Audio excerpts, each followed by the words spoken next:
Noah's experience of living on water was not what it is today. The gentle lapping of water on your doorstep is considered the lap of luxury.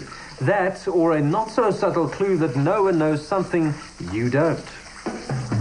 Building your home on the edge of the sea or a lagoon guarantees two things. You'll own the view as far as your eye can see, and if you ever sell, your return will be handsome. More so if the area's steeped in history, like Knysna's Teesson Islands. The architectural guidelines dictate a colonial maritime architectural style. That's a style based on the colonial architecture that you find all around the eastern seaboard of the United States and Australia, the West Indies, and those areas. Over a century ago, the structure of the first timber homes had practical guidelines. The width of the house was set down by the length of the logs that fitted in an ox wagon. Today, the rules are based on aesthetics, with colours inspired by sand, shell and water. Ian, qualified in forestry, and architect wife Marinda, were the perfect team to design this cladded home. The wide-open waterways outside are matched by spacious interiors, featuring high ceilings and double-volume living areas. We've used lighting here to create layers in the volume.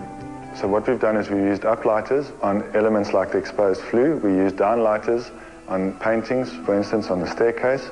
And then we used general light to light up the space.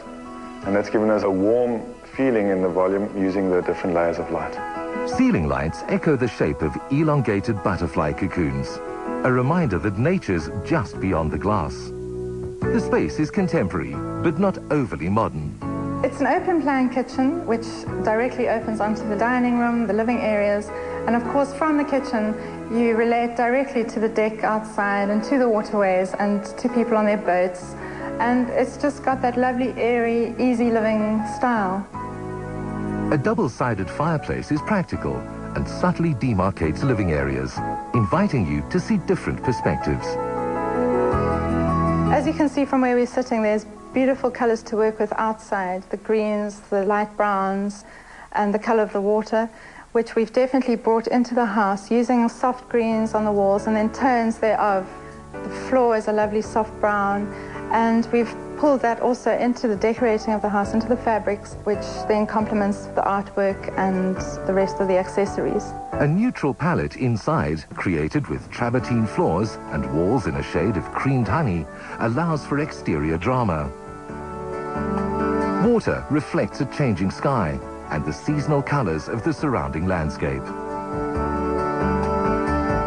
Fibre optics imitate a night sky in ceilings and are even concealed in the shower rows to add that extra sparkle to the experience, while architectural lines cleverly guide your eye outward.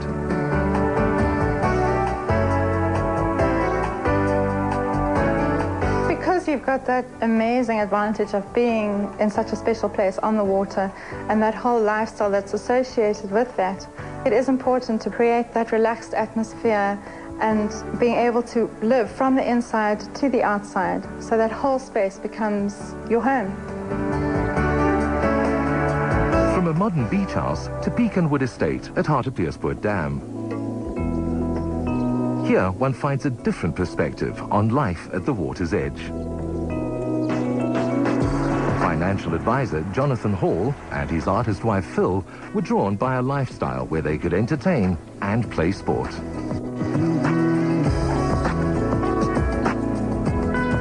We designed our house with our children and our friends in mind, and it's such a privilege to live in this environment, to wake up every